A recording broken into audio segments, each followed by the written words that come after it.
चाहती हैं कि आपका प्रेम केवल आपका होकर रहे और आप चाहते हैं कि आपकी पत्नी, आपकी प्रेमिका केवल आपकी होकर रहे। सामान्य सी बात है और आपका चाहना भी जायज है, परंतु यहाँ तो दस्तक हो रही है सौतन की। यहाँ तो दस्तक हो रही है किसी तीसरे व्यक्ति की, जिसकी आहट से आपका दाम्पत्य जीवन बिखर रहा है। टूटने की आशंका हो रही है क्योंकि बोली बदल गई है आपके पार्टनर की। वो प्रेम की भाषा बोलता था आपसे, अब तो जुबान बदल चुकी है क्योंकि दस्तक दे रही है कोई सौतन। सौतन कौन है आपको नहीं मालूम, या फिर सौतन है कौन वह आप जानते हैं। दोनों ही अवस्था आपके लिए कष्टदायी होता है। पुरुष भाई के लिए कहूंगी ये सबसे पीड़ादायक हो जाता है जब आपको यह पता चल जाए कि आपकी पत्नी के जीवन में कोई तो है जिससे वो अपना मन लगा रही है और मुझसे अलग हो रही है। क्या करें, छोटी छोटी बातों के लिए अपने लव पार्टनर को, अपने लाइफ पार्टनर को बदल नहीं सकते, छोड़ना भी नहीं है। वह अगर मार्ग से भटक रहा या रही है तो उसे मार्ग पर लाना होगा। यदि आप किसी से सच्चा प्रेम करते हैं, वह भी प्रेम करता है आपसे, परंतु इन दिनों जुबान बदल रही है। जब विवाह की बात आप करती हैं तब वह लगातार टाल रहा है और आपको दूसरों से पता चल रहा है कि वह कहीं और दोस्ती कर बैठा है। छोड़ देना है आपको, फिर स्वेच्छा से छोड़ दीजिए उस रिश्ते को। यदि आप चाहते हैं कि नहीं, वो वही है मेरे लिए सबसे प्रिय, मुझे उसे अपने जीवन में फिर से लाना ही लाना है, और वो जो तीसरी आई है उसे रास्ते से हटाना है। रास्ते से हटाना मतलब केवल इस रिश्ते से हटाना है। मैं बता दूं, वशीकरण एक बहुत पवित्र चीज होती है। टोना एक तामसिक चीज होती है, परंतु वशीकरण एक सात्विक चीज होती है। यदि सौतन को हटाया जाता है इस रिश्ते से तो इसका स्वास्थ्य पर असर नहीं पड़ता है, सौतन के घर परिवार पर कोई असर नहीं पड़ता है, उसके जीवन में कोई कलह नहीं होता, केवल उसकी बुद्धि फिर जाती है, वह आपके पार्टनर को छोड़ देती है या छोड़ देता है। बस इतना कार्य होता है और यही तो आपको करना है। आपको अपना पति वापस चाहिए तो जो तीसरी लड़की की एंट्री हुई है उसे हटाना पड़ेगा, और आपको अपनी पत्नी या प्रेमिका सात्विक रूप से चाहिए तो फिर वो जो तीसरा जिस पर मन लगा रही है आपकी पत्नी या प्रेमिका, उसे हटाना होगा।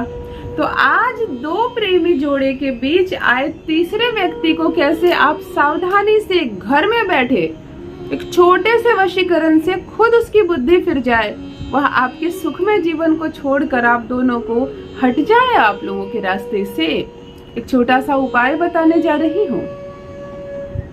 जिसने भी किया है 100% लोहा माना है इस वशीकरण का। ये ऐसा अद्भुत चमत्कारिक प्रयोग है।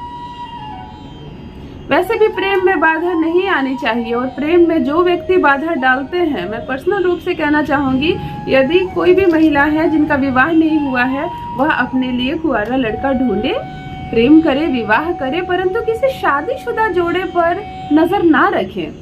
आप अपना घर तो बसा लेंगे शायद उसके साथ, परंतु किसी अन्य औरत का घर जब टूटता है तो आपको जीवन पर्यंत सुख नहीं मिलेगा।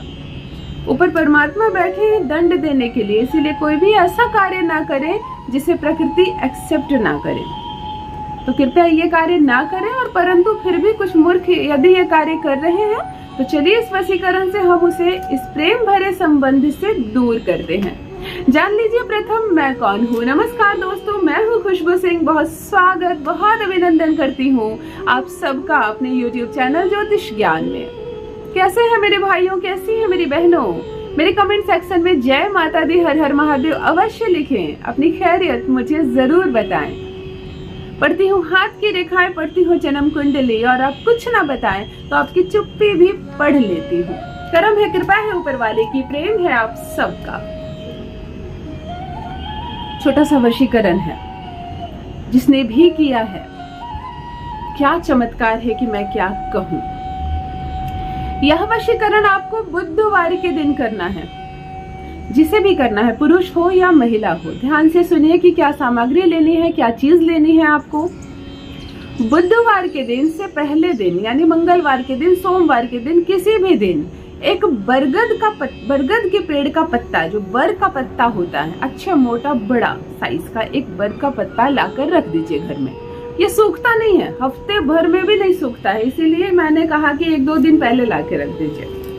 क्योंकि बुधवार को आपको ब्रह्म मुहूर्त में जागना है, फिर यह कार्य करना है। इसीलिए आप मंगलवार को, सोमवार को इसे लाके किसी पवित्र स्थान पर रख दें, पूजा रूम में रख दें।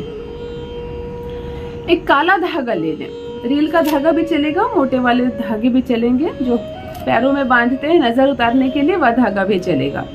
एक सफेद पेज ले ले, छोटा सा टुकड़ा कागज का, और एक काली कलम या काला मार्कर ले लें। आपकी जो बैठने की दिशा होगी वह पश्चिम या दक्षिण की दिशा की ओर बैठे और खुले में बैठे, या तो छत पर बैठ जाए या आंगन में बैठ जाए। दिन भर में कोई भी समय या उपाय कर सकते हैं, खाना पीना खाकर कर सकते हैं। शांति से इतनी सारी सामग्री लेकर बैठ जाइए।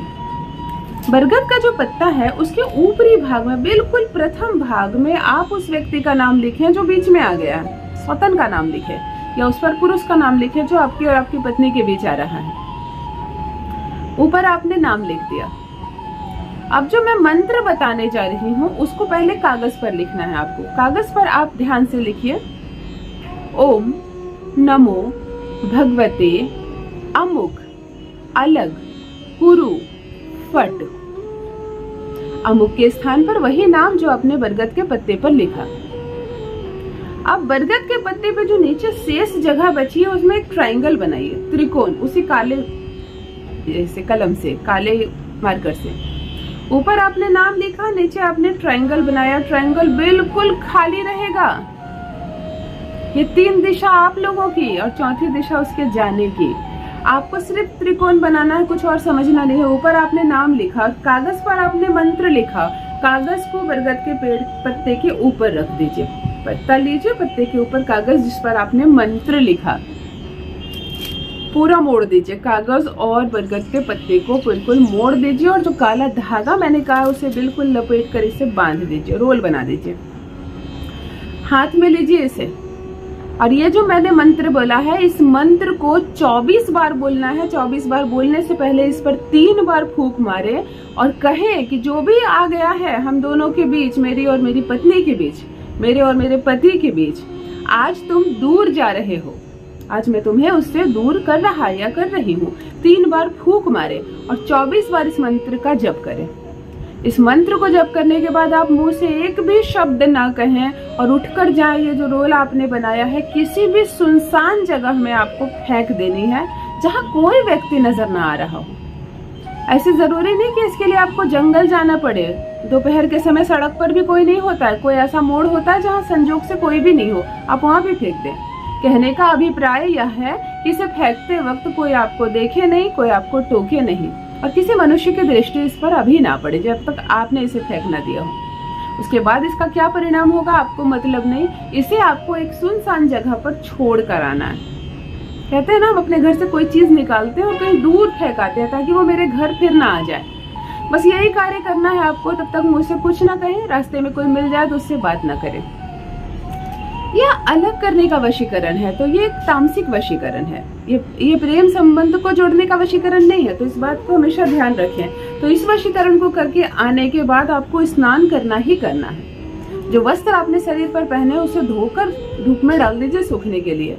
कोई ऐसी चीज को हाथ मत लगाइए इस वशीकरण को करने के बाद जिससे आके आपको धोना पड़े। जो चप्पल या जूता आप पहन कर जाए उसे भी धो दें। आज से मुक्ति मिल गई उस चीज से, ऐसा मन में सोच लें।